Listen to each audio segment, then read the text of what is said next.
Hello everyone. तो आज जो टॉपिक हम कवर करने वाले हैं it is graphs for motion under gravity.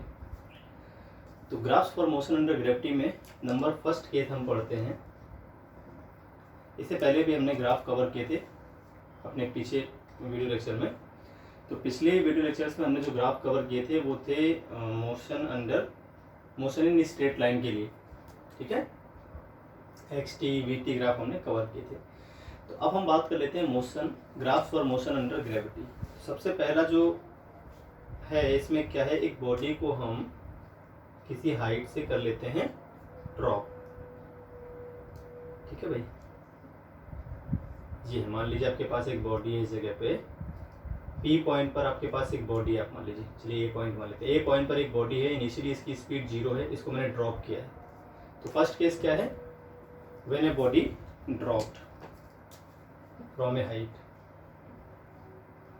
when a body is dropped from a height। Clear भाई। तो ये फर्स्ट केस है आपके पास। अच्छा, इस केस में हम कैसे ग्राफ बनाएंगे वो हमें समझ लेना है। चलिए देखते हैं ग्राफ कैसे बनेंगे। एक तो सबसे पहले यहाँ पर आपको कंडीशन माननी पड़ती है। वो कंडीशन क्या है, आप मान लेंगे, कंसिडरेशन अपने मन से मानना पड़ता है। जैसे हम जानते हैं डाउनवर्ड डायरेक्शन नेगेटिव होती है और अपवर्ड डायरेक्शन पॉजिटिव होती है, ठीक है। जरूरी नहीं है कि ऐसे क्वेश्चन में हमेशा ही होगा, हो सकता है क्वेश्चन में ऐसे बोले कि डाउनवर्ड डायरेक्शन पॉजिटिव है और अपवर्ड नेगेटिव। ये भी साइन कन्वेंशन होते हैं, इन्हें अपने मन से माना जाता है। तो अगर बुक में नहीं दिया हुआ है, क्वेश्चन में नहीं दिया हुआ है, तो आपको डाउनवर्ड डायरेक्शन कैसे लेनी है, नेगेटिव लेनी है। डाउनवर्ड डायरेक्शन जो है वो कैसी है, नेगेटिव। तो अपवर्ड आपकी हमेशा पॉजिटिव हो जाएगी अपने आप, बिना कुछ करे, ठीक है। और जो पॉइंट ए है, ए पॉइंट क्या है, ओरिजिन है। पॉइंट ए है जो आपका, वो क्या है भाई, ओरिजिन है। और डाउनवर्ड डायरेक्शन को आपने मान रखा है नेगेटिव। तो ये आपका एक्सेलरेशन हो गया। पहला ग्राफ बनाते हैं एटी ग्राफ। ये हो गया मान लीजिए टाइम। तो ए एक्सेलरेशन टाइम ग्राफ हम बनाते हैं। इस केस के लिए क्या बनेगा, सबसे आसान ये, सबसे आसान पहले बना लेते हैं। अच्छा, जैसे कि हमने कहा है डाउनवर्ड डायरेक्शन को नेगेटिव माना गया है, ए पॉइंट को हमने मान लिया ओरिजिन। अच्छा, एक्सेलरेशन क्या है, डाउनवर्ड ही काम करता है मोशन अंडर ग्रेविटी में, चाहे कैसे भी बॉडी मोशन करती हो, एक्सेलरेशन आपका डाउनवर्ड ही होगा। अगर बॉडी ऊपर जा रही है तब भी एक्सेलरेशन डाउनवर्ड होगा, और बॉडी नीचे आ रही है तब भी आपका एक्सेलरेशन डाउनवर्ड डायरेक्शन में ही होगा, क्योंकि एक्सेलरेशन हमेशा डाउनवर्ड डायरेक्शन में होता है। तो और इसकी वैल्यू होती है जी के बराबर, क्योंकि वो डाउनवर्ड डायरेक्शन में, इसलिए माइनस जी लग जाएगा। तो ए इक्वल टू क्या आ जाएगा भाई अपने पास, माइनस जी। तो ग्राफ आपका ऐसा हो जाएगा, कांस्टेंट है और माइनस जी के बराबर है, ठीक है भाई। तो डाउनवर्ड डायरेक्शन को अगर हमने नेगेटिव मान रखा है तो उस केस में आपको एटी ग्राफ ऐसा मिलेगा, ठीक है। और अगर हम डाउनवर्ड डायरेक्शन को पॉजिटिव मान लें तो यहाँ पर ग्राफ ऊपर आ जाएगा, उसको हम बाद में कवर कर लेंगे।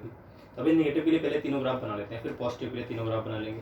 जब डाउनवर्ड डायरेक्शन को हम पॉजिटिव मानेंगे तो फिर तीनों ग्राफ, तीनों का मतलब एटी, एक्सटी और वीटी। एटी ग्राफ बन गया। अब बात कर लेते हैं भाई किसकी, बात कर लेते हैं वीटी ग्राफ की। चलिए तो वीटी ग्राफ की बात कर लेते हैं। Velocity time graph. तो वेलोसिटी टाइम ग्राफ अगर देखा जाए तो स्टार्टिंग में तो वेलोसिटी क्या है आपके पास, 0। एट टाइम टी बराबर 0 पर जो वेलोसिटी आएगी वो क्या आ जाएगी, 0। तो ग्राफ आपका स्टार्ट होगा यहाँ से, ये वेलोसिटी है, ये आपके पास टाइम है। एक बात तो कन्फर्म है, जब टी बराबर 0 पर वेलोसिटी जो है 0, तो पहला पॉइंट, इनिशियल पॉइंट आपको यहाँ मिलेगा, सबसे पहला पॉइंट। इसके बाद अगर हम देखें ध्यान से, है ना, तो हमने पीछे पढ़ा था अगर मोशन कांस्टेंट एक्सेलरेशन का है, ठीक है, कैसा है भाई, कांस्टेंट एक्सेलरेशन अगर आपका है, तो उस केस में, कांस्टेंट एक्सेलरेशन वाले केस में जो वीटी ग्राफ मिलता है वो मिलता है straight line. For constant acceleration VT graph क्या होता है, स्ट्रेट लाइन, ठीक है। ये तो पता है अपने को। अब अगर एक्सेलरेट और यहाँ पर जो स्लोप होती है वो देती है एक्सेलरेशन को, तो चूंकि जो एक्सेलरेशन है वो कैसा है, नेगेटिव है, तो स्लोप भी कैसे आनी चाहिए, नेगेटिव। मतलब जो एंगल बनेगा ग्राफ का वो 90 से बड़ा बनेगा। तो यहाँ से स्टार्ट करना है। अगर हम ऊपर चलते हैं भाई इस डायरेक्शन में, तो आपके पास दो चॉइस है, या तो आप इस डायरेक्शन में चलें, इस डायरेक्शन में चलेंगे तो स्लोप क्या है 90 से, एंगल जो बनेगा वो 90 से कम होगा, स्लोप पॉजिटिव आएगी। तो यहाँ तो पॉसिबल है ही नहीं ग्राफ, है ना। ग्राफ आपका बनेगा इस तरह से, ऐसा। अब ऐसा क्यों बना है समझें एक बार ध्यान से। स्ट्रेट लाइन क्यों मिली है, क्योंकि कांस्टेंट एक्सीलरेशन है इस पूरे मोशन में, इसलिए हमें स्ट्रेट लाइन मिल गई, वीटी ग्राफ स्ट्रेट मिल गया, है ना। अभी नीचे क्यों लिया मैंने, क्योंकि वेलोसिटी की जो डायरेक्शन है, यहाँ पर जो वेलोसिटी आएगा वो डाउनवर्ड डायरेक्शन में आएगा, तो वेलोसिटी की जो वैल्यूज आएंगी वो कैसे आएंगे, हमेशा नेगेटिव आएंगी।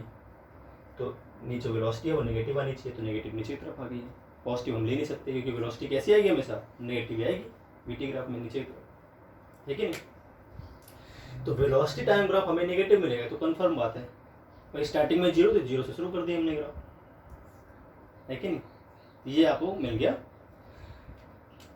अब यहाँ क्यों नहीं बनाया मैंने ऐसा, अगर ग्राफ आप यहाँ बना देते हो तब भी v की वैल्यू नेगेटिव मिलती है, तब भी हमको स्ट्रेट लाइन ही मिलती है, पर उस केस में जो एक्सेलरेशन है वो भी कैसा है, डाउनवर्ड, तो वो भी कैसा है, नेगेटिव। और एक्सेलरेशन क्या होता है, tan थीटा के बराबर, तो tan थीटा भी क्या आना चाहिए, नेगेटिव आना चाहिए। तो एंगल भी आपका 90 से बड़ा बनना चाहिए। अगर हम ग्राफ यहाँ लेते हैं ऐसा, अगर हम ग्राफ ऐसा लेते हैं तो उसका एंगल जो आएगा वो 90 छोटा आएगा। अभी ये ग्राफ है, तो इस ग्राफ में जो एंगल बनता है, ये मान लीजिए आपकी एक्स एक्सिस के पैरेलल में एक लाइन ड्रॉ कर देते हैं और यहाँ से एंगल ड्रॉ करते हैं, ये थीटा क्या है 90 से बड़ा, ठीक है। तो ये अपना ग्राफ सही है, ग्राफ आप बना लें।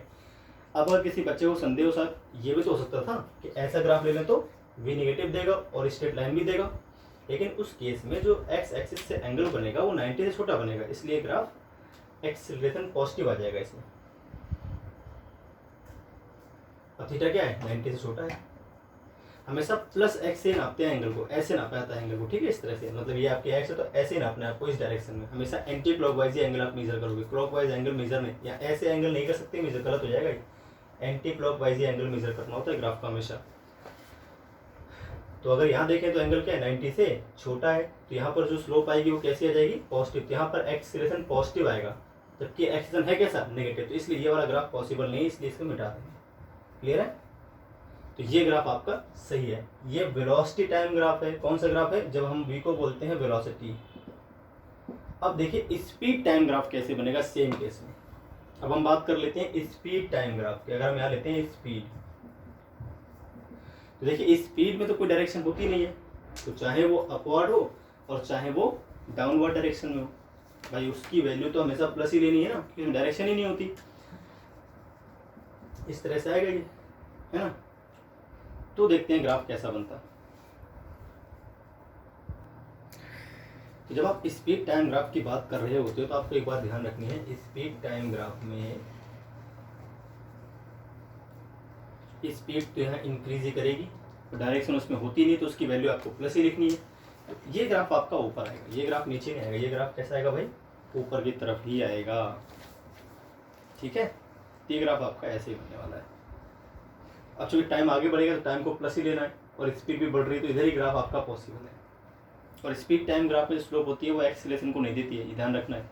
केवल वेलोसिटी टाइम ग्राफ में ऐसा होता है, जो स्लोप होती है वह एक्सेलरेशन को देती है।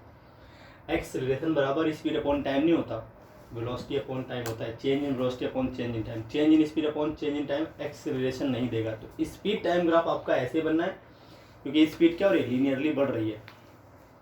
स्पीड क्या होगी, क्योंकि यहाँ पर जो वेलोसिटी की वैल्यू आएगी वो स्पीड होगी, ये तो कंफर्म बात है, क्योंकि स्ट्रेट लाइन मोशन में जो वेलोसिटी की वैल्यू होती है वो होती है स्पीड।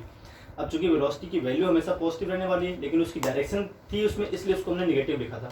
वेलोसिटी थी, वेक्टर फॉर्म में नेगेटिव आएगा। अब सिर्फ उसकी वैल्यू की बात करें तो प्लस आएगी, उसमें डायरेक्शन की बात ही ना करें तो आपको प्लस ही दिखाना पड़ेगा। तो स्पीड टाइम ग्राफ आपका ऐसा बनेगा, वेलोसिटी टाइम ग्राफ आपका नीचे की ओर बनेगा, ठीक है भाई। चलिए अच्छी बात। अब बात कर लेते हैं पोजीशन टाइम ग्राफ की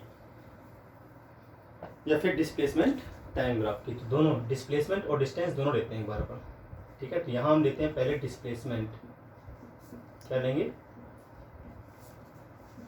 डिस्प्लेसमेंट और टाइम ग्राफ हम बनाते हैं। तो आप एक बार ध्यान से देखो एक तो आपने इसको मान रखा है ओरिजिन, पॉइंट ए क्या है भैया अपने पास ओरिजिन, तो अब जो डिस्प्लेसमेंट आएगा नीचे की तरफ आएगा तो वो तो आएगा नेगेटिव, क्योंकि डिस्प्लेसमेंट किस डायरेक्शन में है भाई, डाउनवर्ड डायरेक्शन, तो उसकी वैल्यू को आपको नेगेटिव लिखना पड़ेगा। नीचे आ रहा है वैसे भी, इसको ओरिजिन मान रखा है मैंने, तो डिस्प्लेसमेंट आपका नेगेटिव है नीचे की डायरेक्शन में, अच्छी बात है, डिस्प्लेसमेंट हो गया नेगेटिव। और डिस्टेंस अगर हम देखेंगे तो डिस्टेंस कैसी आएगी, वो आपकी पॉजिटिव ही आएगी, कि डिस्टेंस में कभी साइन लगता नहीं है, तो वो पॉजिटिव लेनी है। और एक और बात देखें आप, कांस्टेंट एक्सेलरेशन है तो यहाँ पर पैराबोला बनता है ना। अब देखिए स्पीड घटती है कि बढ़ती है, वो हम पीछे कर चुके हैं, इंक्रीजिंग स्पीड है तो एक्स-टी ग्राफ आपका ऐसा बनता है, डिक्रीजिंग स्पीड है तो एक्स-टी ग्राफ आपका ऐसा बनता है। अगर कांस्टेंट एक्सेलरेशन है तो ये कर्व पैराबोला कहलाता है, क्या कहलाता है, पैराबोला। तो इस तरह कर्व आपको मिलेगा, ये हो जाएगा इंक्रीजिंग के लिए, वेलोसिटी जब इंक्रीज कर रही होगी और डिक्रीज कर रही होगी तो ये वाला। तो इंक्रीजिंग वेलोसिटी डिक्रीजिंग वेलोसिटी हम पहले ही पढ़ चुके हैं, उसी से हम फॉलो कर लेंगे, बहुत सिंपल है। अच्छा एक बात देखें आप ध्यान से, इसमें क्या है भाई, डिस्प्लेसमेंट नेगेटिव आएगा, कैसा आएगा, नेगेटिव आएगा, तो ग्राफ यहाँ बनाना पड़ेगा, टाइम तो पॉजिटिव रहेगा, डिस्प्लेसमेंट नेगेटिव आएगा। और इंक्रीजिंग वेलोसिटी है तो इंक्रीजिंग वेलोसिटी के लिए ऐसा रहेगा, इस तरह का। जब डिस्प्लेसमेंट एक्सिस के पैरेलल होने की कोशिश करता है ग्राफ तो हमेशा इंक्रीजिंग वेलोसिटी होती है, और जब टाइम एक्सिस के पैरेलल होने की कोशिश करता है तो डिक्रीजिंग वेलोसिटी होती है। इंक्रीजिंग कब होती है भाई, जब डिस्प्लेसमेंट के पैरेलल होने की कोशिश करता है ग्राफ, आप नोट कर लें इसको, when graph tends to parallel to displacement axis then velocity is increasing, ठीक है। कांस्टेंट एक्सेलरेशन होगा तो वो जो ग्राफ है उसको पैराबोला बोलते हैं और वेलोसिटी इंक्रीज कर रही होती है। अगर डिस्प्लेसमेंट अगर पॉजिटिव होता तो ग्राफ ऐसा बनता, तब भी रहता है इसके पैरेलली, एस के पैरेलल होने की कोशिश करता, इस एक्सिस के, ऐसा ग्राफ आपका बन जाएगा डिस्प्लेसमेंट टाइम ग्राफ। और डिस्टेंस टाइम ग्राफ देखते हैं, डिस्टेंस की वैल्यू हमेशा पॉजिटिव रहती है। अब चूंकि स्ट्रेट लाइन मोशन है तो डिस्प्लेसमेंट की वैल्यू हमेशा डिस्टेंस देगी, तो डिस्टेंस को बस पॉजिटिव लिखना है, इतने तो फर्क है, बाकी सब कुछ वही रहेगा। तो इसका ग्राफ ऐसा बन जाएगा, डिस्टेंस भी यहाँ इंक्रीज ही कर रही है, इंक्रीजिंग स्पीड है तो ऐसा ग्राफ बनेगा, इंक्रीजिंग वेलोसिटी थी ऐसा। अब चूंकि डाउनवर्ड डायरेक्शन में था डिस्प्लेसमेंट इसलिए नेगेटिव लिया है बस, अगर डाउनवर्ड डायरेक्शन में तो डिस्प्लेसमेंट कैसा लेना पड़ेगा आपको, नेगेटिव। जबकि डिस्टेंस तो हमेशा कैसी होती है, पॉजिटिव होती है, तो इसको मान लीजिए एक्स है, है तो एक्स हमेशा पॉजिटिव आती है, तो उसका ग्राफ ऊपर ही बनना है। तो ये डिस्प्लेसमेंट हो गया, ये डिस्टेंस हो गया। वेलोसिटी स्पीड इससे पहले कवर किया था, एक्सेलरेशन तो एक ही होता है तो वो तो नेगेटिव आएगा। तो ये सारे ग्राफ हो गए किसके लिए, जब किसी बॉडी को हम ड्रॉप करते हैं। अब नंबर सेकंड केस लेते हैं फटाफट। सेकंड केस में क्या देखिए,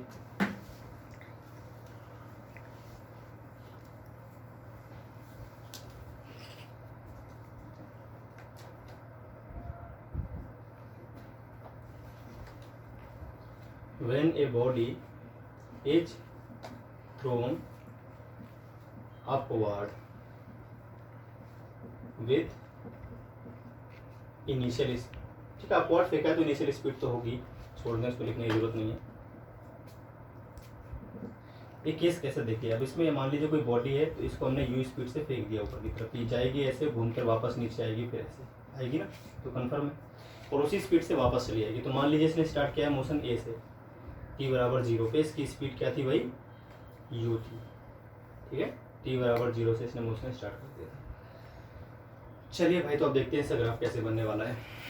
इसको दो हिस्सों में करना पड़ेगा, a से लेकर b तक कर लीजिए और b से लेकर c तक। तो a से लेकर b तक डिक्रीजिंग स्पीड डिक्रीजिंग वेलोसिटी है, और b से लेकर c तक इंक्रीजिंग स्पीड और इंक्रीजिंग वेलोसिटी है।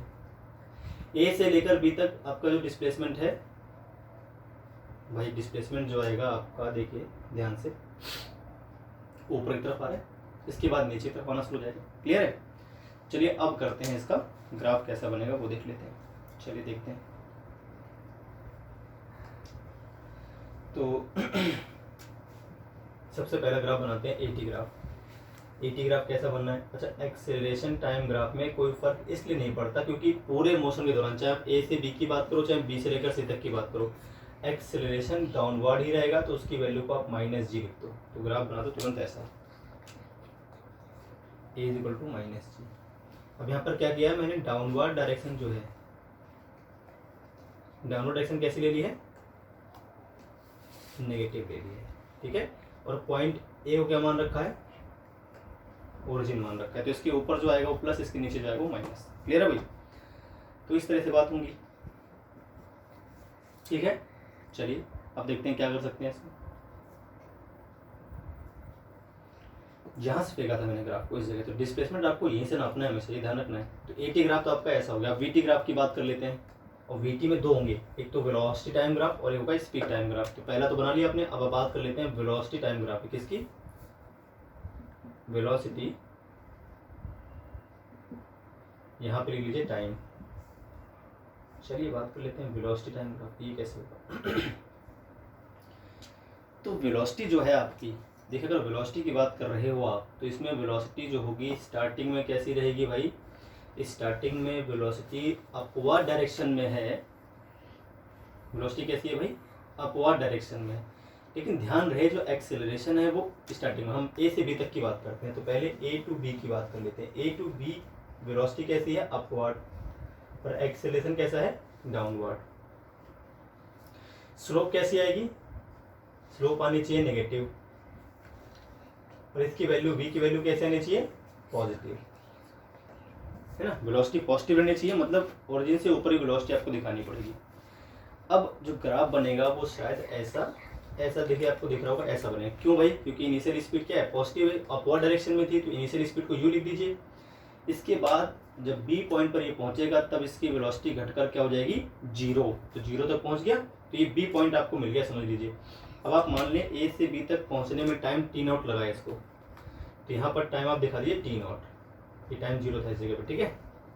इनिशियल स्पीड थी u। अब इस स्लोप देखिए नेगेटिव आ रही है, यहाँ तक स्लोप कैसी है? नेगेटिव है। देखिए आप ध्यान से, थीटा क्या है? 90 से बड़ा है, तो स्लोप भी कैसी है? नेगेटिव। अरे थीटा 90 से बड़ा हो गया। अब इसके बाद देखें b से लेकर c तक, तो b से लेकर c तक मोशन अभी और होगा। अब वेलोसिटी नेगेटिव हो जाएगी। b टू c अगर हम बात करते हैं तो वेलोसिटी भी डाउनवर्ड डायरेक्शन में और एक्सीलरेशन भी डाउनवर्ड, दोनों नेगेटिव। तो वेलोसिटी की वैल्यू आपको नेगेटिव लेनी है, और स्लोप भी कैसी रहनी है? स्लोप भी आपकी नेगेटिव ही रहेगी। स्लोप में तो कोई चेंज आएगा नहीं, क्योंकि अभी भी एक्सीलरेशन वही काम कर रहा होगा। तो ग्राफ को आगे बढ़ा देते हैं, बस वेलोसिटी अब नेगेटिव हो जाएगी, तो वेलोसिटी ऐसी हो जाएगी। फाइनली जब टाइम आपका 2t नॉट हो जाएगा, यहाँ पर देखिए टाइम कितना हो जाएगा? 2t नॉट, क्योंकि जो वापस आने का टाइम है वो भी उतना ही लगना है। तो इसकी वेलोसिटी वापस से कितनी हो जाएगी? u ही हो जाएगी, बस अपोजिट डायरेक्शन में। जब यहाँ पहुंचेगा c पर तब इसकी वेलोसिटी अपोजिट डायरेक्शन में u ही तो रहेगी। तो कंफर्म है बात, हम पहले पढ़ चुके हैं।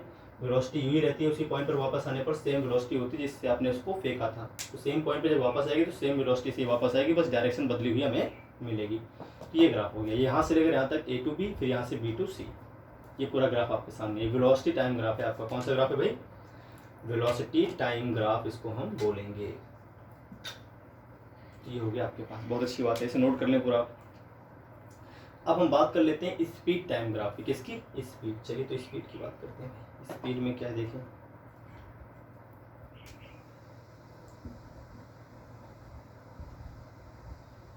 देखें आप ध्यान से। स्पीड में क्या है, उसमें स्लोप लोप नहीं, स्पीड टाइम ग्राफ की स्लोप तो देती नहीं एक्सेलेरेशन, तो वहाँ आप ये सब नहीं देख सकते, इसको हटा दीजिए। अब वहाँ डायरेक्शन से कोई मतलब नहीं। अब स्पीड कभी नेगेटिव तो होती है नहीं, तो अब स्पीड यहाँ से यहाँ तक तो घट रही है, तो पहला ग्राफ तो बिल्कुल वैसे ही फॉलो हो जाएगा एज इट इज। जो वेलोसिटी की वैल्यू वही स्पीड की वैल्यू, तो वही ग्राफ फॉलो हो जाएगा। लेकिन जब वो b से c आएगा तो उसकी स्पीड इंक्रीज करेगी। a टू b क्या है? स्पीड डिक्रीजेज, और b टू c क्या है? Speed increases. ठीक है, बढ़ रही है, इंक्रीजेज। यहाँ क्या हो रहा है? डिक्रीज हो रही है, डायरेक्शन नहीं थी वो, डिक्रीजेज, यहाँ पर इंक्रीजेज। अच्छी बात है। तो यहाँ पे स्लोप का चक्कर तो पहले आप हटा दो, इसमें कोई मतलब ही नहीं बनता, है ना। और वेलोसिटी स्पीड हमेशा प्लस भी लेनी है और बढ़ती हुई लेनी है।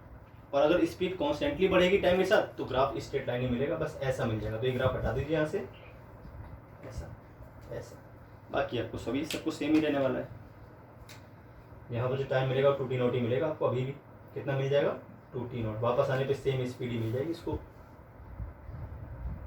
जब वापस आएगा स्पीड सेम, डायरेक्शन होती नहीं स्पीड में, तो वैल्यू देखनी है, तो यहाँ पर थी यहाँ पर थी, तो ऐसा ग्राफ बनेगा। स्पीड टाइम ग्राफ आपका ऐसा बनेगा, उसमें हम स्लोप नहीं देखते, ठीक है भाई। वेलोसिटी टाइम ग्राफ में स्लोप देखते हैं केवल। अच्छी बात है, स्पीड टाइम ग्राफ हो गया अपने पास। अब डिस्प्लेसमेंट और डिस्टेंस टाइम ग्राफ भी देख लेते हैं कैसा बनेगा। चलिए आगे देखिए,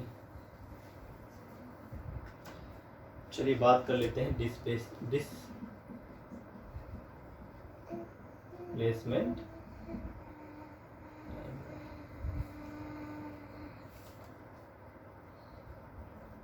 ये आ गया आपका डिस्प्लेसमेंट, यहाँ क्या आ गया टाइम। अब आप ध्यान से देखो, इनिशियल पॉइंट आपका ये है ना, तो आप चेक देखिए, इसमें थोड़ा समझने वाली बात है। जब ये यहाँ से नीचे आएगा तब इसका डिस्प्लेसमेंट नेगेटिव नहीं होगा, भले वो नीचे आ रहा है फिर भी डिस्प्लेसमेंट पॉजिटिव क्यों रहेगा वो समझना है। देखिए एक बार कैसे रहेगा। आप मान लीजिए ये इनिशियल पॉइंट है आपका, ठीक है भाई, ये इनिशियल पॉइंट हो गया। अब आप यहाँ थे और वापस जब लौट कर आए तो फिर यहीं पर हो, एक बार आप ऊपर जा रहे हो एक बार नीचे आ रहे हो, लेकिन इनिशियल पोजीशन दोनों के लिए भाई पहला केस जो है उसमें ये इनिशियल हो गया ए, ये हो गया फाइनल बी, डिस्प्लेसमेंट क्या आएगा, ये तो आएगा डिस्प्लेसमेंट, ये यहाँ पर हुआ आप ऐसा, इसको बोलेंगे एस वेक्टर। अब अगर आप ये आपकी इनिशियल और ऐसे घूम कर आप यहाँ पर वापस आए इस जगह पर आगे, ठीक है, घूम कर फिर तब भी इनिशियल ये है और फाइनल ये है, तो एसी वेक्टर होगा डिस्प्लेसमेंट, तो डिस्प्लेसमेंट अभी भी ऊपर की तरफ ही आ रहा है, देखिए ऐसा।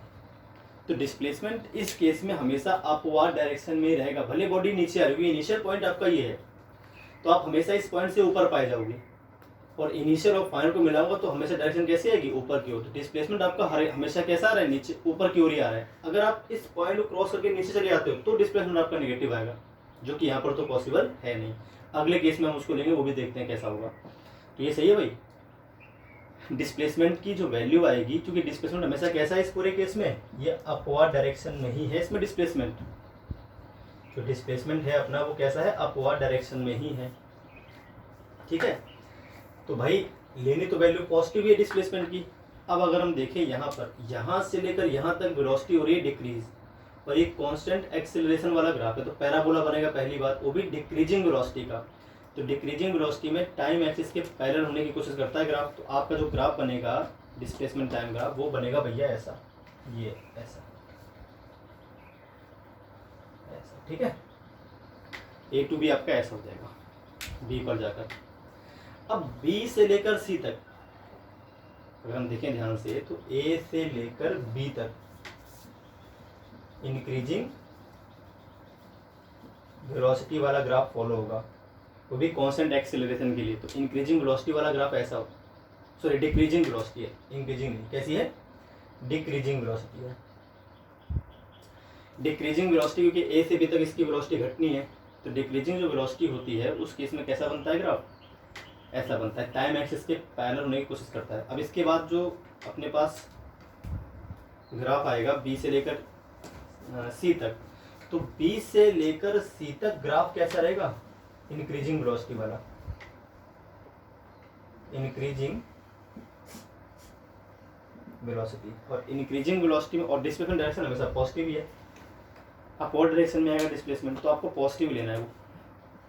अब ग्राफ हो जाएगा डिक्रीजिंग, तो किसके पैरेलल आएगा, डिस्प्लेसमेंट एक्सिस के पैरेलल होने की कोशिश करेगा, तो वो ऐसा हो जाएगा इस तरह से। फाइनली आपका डिस्प्लेसमेंट क्या आ जाएगा, 0। ये आ गया पूरा ग्राफ। यहाँ पर टाइम टी नॉट रहेगा, यहाँ से तक जाने का टाइम टी नॉट, उसके बाद वापस 2t नॉट, ठीक है। ये ग्राफ इंक्रीजिंग वेलोसिटी डिक्रीजिंग, ए से लेकर बी तक, तो ये वाला ग्राफ होगा ए से बी तक का, लिख देता हूँ मैं यहाँ पे ए टू बी, और ये वाला बी टू सी, ऐसा है सिस्टम। तो ये डिस्प्लेसमेंट टाइम ग्राफ हो गया आपका। पहले वेलोसिटी घट रही है तो घटने वाली वेलोसिटी ग्राफ बना दिया, बाद में वेलोसिटी बढ़ रही है तो बढ़ने वाली वेलोसिटी का ग्राफ बना दिया मैंने। जब वेलोसिटी बढ़ रही होती है तो हमेशा ग्राफ क्या होता है, डिस्प्लेसमेंट एक्सिस के पैरेलल होने की कोशिश करते हैं। देखिए फाइनली किस, अभी मान लीजिए आपका ये ऐसा ग्राफ है, ये डिस्प्लेसमेंट एक्सिस है, तो ऐसा ग्राफ क्या बता रहा है कि ग्राफ इसके पैरेलल होने की कोशिश कर रहा है। और अगर ग्राफ आपका ऐसा बन रहा है, यहाँ से ऐसा बन रहा है, मतलब ये इसके पैरेलल होने की कोशिश कर रहा है। इस तरह से ग्राफ डिक्रीजिंग इंक्रीजिंग वेलोसिटी का हम जानते हैं, पहले हम पढ़ चुके हैं। तो इस तरह से ग्राफ आपका बन के तैयार हो जाएगा। पैराबोला, ये सेमी सर्कल नहीं है, पैराबोलिक है, ठीक है, पैराबोलिक बनता है, सेमी सर्कल ना समझ लें इसको दिमाग में, सेमी सर्कल नहीं बन रहा आपका, दिख रहा है पर ये सेमी सर्कल है नहीं, ये पैराबोलिक ग्राफ बनेगा। अब हम बात कर लेते हैं डिस्टेंस टाइम ग्राफ, किसकी भाई, डिस्टेंस टाइम ग्राफ की। चलिए तो डिस्टेंस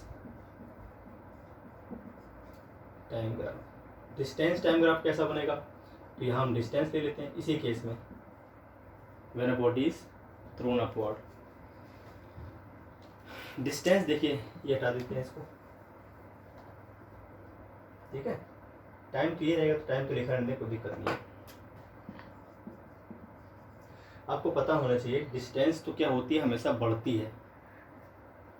डिस्टेंस क्या होती है भाई, हमेशा बढ़ती है, वो कभी घटती नहीं है। डिस्टेंस तो हमेशा बढ़ेगी आपकी। तो इसमें हम डिस्टेंस को वापस जीरो नहीं कर सकते, जैसे डिस्प्लेसमेंट गया बढ़ा फिर वापस जीरो हो गया, तो डिस्टेंस तो कभी जीरो होगी नहीं, यहाँ से यहाँ तक भी वो बढ़ ही रही होगी। भाई यहाँ 100 मीटर हो गया, इसके बाद वापस 100 मीटर कवर करेगा, तो डिस्टेंस ग्राफ हमेशा ऊपर चलेगा, नीचे नहीं आएगा। लेकिन ए से लेकर बी तक जो डिस्टेंस ग्राफ है उसमें डिक्रीजिंग स्पीड है, और उसके बाद आपकी इंक्रीजिंग स्पीड हो गई है। तो देखिए ऐसा ग्राफ बनेगा। ये कौन सा ग्राफ बन रहा है भाई, ये डिक्रीजिंग स्पीड वाला ग्राफ बन जाएगा आपका ऐसा। टाइम टी नॉट तक कैसा रहेगा ग्राफ, डिक्रीजिंग स्पीड रहेगा। और इसके बाद जो ग्राफ बनेगा वो इंक्रीजिंग स्पीड का, और इंक्रीजिंग स्पीड में क्या होगा, डिस्टेंस के पैरेलल होने की कोशिश करेगा ग्राफ, तो ये हो जाएगा आपका इंक्रीजिंग स्पीड ग्राफ ऐसा।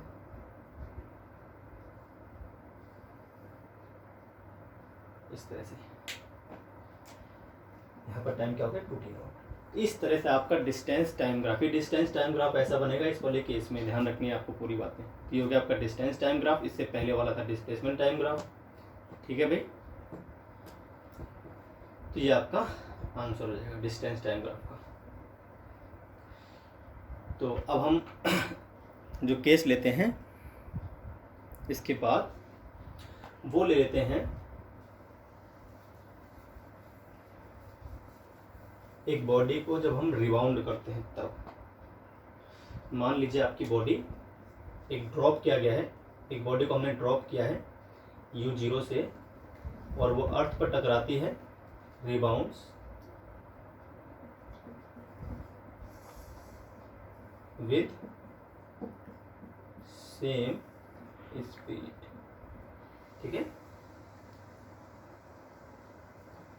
When a body is dropped, यहाँ लिख दे, when a body is dropped downwards and it rebounds with same speed, ठीक है, after striking the ground। तब कैसे करना है आपको, अभी ग्राफ कैसा बनेगा एक बार नोट कर लें, ग्राफ कैसा बनेगा वो देखें। अगर सेम स्पीड से रिबाउंड करता है तो जो टाइम यहाँ पर होता है ज़मीन के कांटेक्ट में बहुत कम होता है, तो उसको हम ऑलमोस्ट जीरो मान लेते हैं, ठीक है भाई, ऑलमोस्ट जीरो मानेंगे। चलिए तो ग्राफ बनाते हैं। इसमें जो पहला ग्राफ बनेगा आपका, रिबाउंड मतलब बॉडी जैसे यहाँ पे टकराएगी, इसके बाद फिर वापस ऊपर जाएगी, फिर ऐसे आएगी बॉडी, फिर यहाँ पे टकराएगी, फिर वापस ऊपर जाएगी, ठीक है। तो इस तरह से इसका मोशन होता रहेगा, ऐसा करके इस तरह से मोशन इसका होता रहेगा हमेशा ऐसा। मैंने अलग अलग बनाया कि यहीं पर ऐसे ऊपर नीचे करती रहेगी बॉडी हमेशा, पहले ऐसे आएगी, फिर वापस नीचे आएगी, फिर ऊपर जाएगी, फिर वापस नीचे आएगी, फिर ऊपर जाएगी, फिर वापस नीचे आएगी, ऐसे ही करती रहेगी हमेशा के लिए। चलिए देखते हैं कैसे क्या रहेगा सिस्टम इसका। सबसे पहले बनाते हैं एक्सीलरेशन टाइम ग्राफ। इसके लिए वही मिलने वाला है, क्योंकि इस पूरे केस में जो एक्सीलरेशन है वो -g रहेगा, क्योंकि हमने डाउनवर्ड डायरेक्शन को मान लिया नेगेटिव। डाउनवर्ड्स कैसी मान ली, नेगेटिव मान ली, ठीक है भाई। डाउनवर्ड डायरेक्शन को अगर नेगेटिव मान लेते हैं तो अपने पास ये आंसर आ जाएंगे, अच्छी बात है, ठीक है। चलिए तो आगे बढ़ते हैं। अब इसमें कैसा मिलेगा ग्राफ, देखिए AT ग्राफ कैसा मिलेगा, तो एक्सेलरेशन जो मिलेगा आपका AT ग्राफ, और मान लेते हैं यहाँ पर एक पॉइंट ए को हमने मान लिया ओरिजिन, अपने बाद में काम आएगा जब अपन डिस्प्लेसमेंट टाइम ग्राफ खींचेंगे तब, ठीक है। पॉइंट ए क्या है, पॉइंट ए को मान लिया ओरिजिन, ठीक। चलिए एक्सेलरेशन हमेशा कैसा रहेगा, डाउनवर्ड ही रहेगा, चाहे बॉडी नीचे आ रही हो चाहे ऊपर जा रही हो, तो नीचे ही रहता है। ए की वैल्यू आपको -g पता है, तो ग्राफ बन जाएगा ऐसा। सबसे आसान ग्राफ होता है, इसको पहले ही बना लें, AT graph.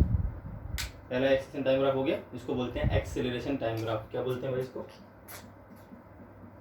Acceleration time graph बन गया। अब बात करते हैं वेलोसिटी टाइम ग्राफ की। किसकी भाई? वेलोसिटी टाइम ग्राफ की बात होनी है, ठीक है। Velocity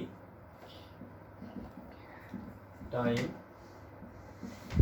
graph. चलिए भाई, वेलोसिटी टाइम ग्राफ में क्या कहानी बनेगी देख लेते हैं एक बार। ये आपका आ गया वेलोसिटी v, ये आ गया आपका टाइम। अब आप देखें, जब ये नीचे आ रहा होगा तब वेलोसिटी जो होगी वो होगी, इनिशियल वेलोसिटी 0 है तो ग्राफ यहाँ से स्टार्ट करना है। अब जो ग्राफ आपका बनेगा, इनिशियली स्पीड बढ़ेगी लेकिन डाउनवर्ड डायरेक्शन में, क्योंकि वेलोसिटी क्या है, स्टार्टिंग में नेगेटिव है, इस डायरेक्शन में है। तो यहाँ से जब ये ज़मीन तक आएगा तब तक वेलोसिटी नेगेटिव ही रहेगी, क्योंकि वो डाउनवर्ड डायरेक्शन में शो हो रही है। तो नीचे तरफ ग्राफ बढ़ता रहेगा, और एक्सीलरेशन आपका नेगेटिव है तो स्लोप भी आपकी 90 से बड़ी आनी चाहिए। तो ग्राफ ऐसा मिलेगा आपको, पीछे भी हमने पढ़ लिया था। जमीन पर टकराने के जस्ट बाद इसकी वेलोसिटी हो जाएगी अपवर्ड डायरेक्शन में, है ना। तो मान लीजिए यहाँ पर इसकी वेलोसिटी बढ़कर कितनी हो गई है, जैसे यहाँ पर बढ़कर मान लेते हैं इसकी वेलोसिटी हो गई v, जब ये जमीन पर आती है तब इसकी वेलोसिटी बढ़कर v, तो फिर ये v स्पीड से वापस जाने की कोशिश करेगी, है ना। लेकिन डायरेक्शन पलट गई है, ध्यान से देखें डायरेक्शन क्या हो गई, पलट गई है। डायरेक्शन जब पलटेगी तो ग्राफ बिल्कुल यहीं से ऊपर शुरू हो जाएगा। अब यहीं पर एक +v स्पीड आप ले लो, सामने यहाँ पर क्या ले लोगे, +v स्पीड, तो वेलोसिटी है। ऐसे आप स्पीड नहीं, वेलोसिटी, वेलोसिटी की वैल्यू यहाँ पर -v, यहाँ पर +v आपने ले ली। अब देखिए, यहाँ पर जो टाइम लैप्स होता है, अगर बॉडी रिबाउंड करती है तो आपको ध्यान रखना है टाइम लैप्स क्या होगा, लगभग 0, ठीक है। टाइम लैप्स होता ही नहीं, ना के बराबर, बहुत कम टाइम लगता है तब बॉडी रिबाउंड करती है सेम स्पीड से। अगर यहाँ पे टाइम ज़्यादा लगता है तो बॉडी की स्पीड, बॉडी की एनर्जी कम हो जाती है, तो बॉडी फिर उतनी स्पीड से वापस नहीं जाएगी, ध्यान रखना है आपको। तो आपको बिल्कुल उसी इंस्टेंट पे स्पीड दिखानी है, सेम इंस्टेंट पे, यहाँ से ये तो ग्राफ नहीं है, ये तो बता रहा है सेम इंस्टेंट पे आपको यहाँ पर तुरंत वेलोसिटी पलट जाएगी। इसके बाद फिर बॉडी ऊपर जाएगी, जब ऊपर जा रही होगी तो वेलोसिटी की वैल्यू क्या होगी, घटना शुरू होगी। पर जो कि एक्सेलरेशन नीचे डायरेक्शन में है तो स्लोप आप ही क्या होनी चाहिए, 90 से बड़ी, तो वेलोसिटी घटेगी, रहेगी पॉजिटिव, यहाँ से तक वेलोसिटी पॉजिटिव, देखिए पॉजिटिव वैल्यू ली है मैंने, पर घट रही होगी, है ना। और उसके बाद जब वापस नीचे आएगा तो वेलोसिटी फिर बढ़कर कितनी हो जाएगी, v, वापस से बढ़कर क्या हो जाएगी, v, ऐसा। इस तरह से ग्राफ आपको मिलेगा। फिर इसके बाद क्या होगा भाई, इसके बाद इसी इंस्टेंट फिर पलटेगी वेलोसिटी, फिर पलट के बाद तुरंत v हो जाएगी जस्ट, और v होते ही फिर क्या होगा, फिर ग्राफ आपको ऐसे ही मिल जाएगा सेम यहाँ तक, ठीक है। और ये ऐसा ही चलता रहेगा भाई, ये ऐसा ही चलता रहेगा आगे तक, ठीक है। यहाँ पर टाइम आपको इनफिनाइट टाइम तक चलता रहेगा ऐसे ही हमेशा के लिए। तो ग्राफ आपको इस तरह से मिलेगा और आगे ट्रेवल करता रहेगा ऐसे ही। इनफिनाइट टाइम का मतलब ऐसे ग्राफ बनाते रहो बार बार। तो ये वेलोसिटी टाइम ग्राफ है रिबाउंड वाले केस में। मोशन अंडर ग्रेविटी में अगर रिबाउंड हो रहा है तो ऐसा ग्राफ आपको मिलेगा। रिबाउंड विद सेम स्पीड हो रहा है तब ऐसा मिलेगा, सेम वेलोसिटी सेम स्पीड, है ना। इसी केस में अगर हम बात करते हैं स्पीड टाइम ग्राफ की, किसकी बात कर लेते हैं भाई, स्पीड टाइम ग्राफ की बात कर लेते हैं।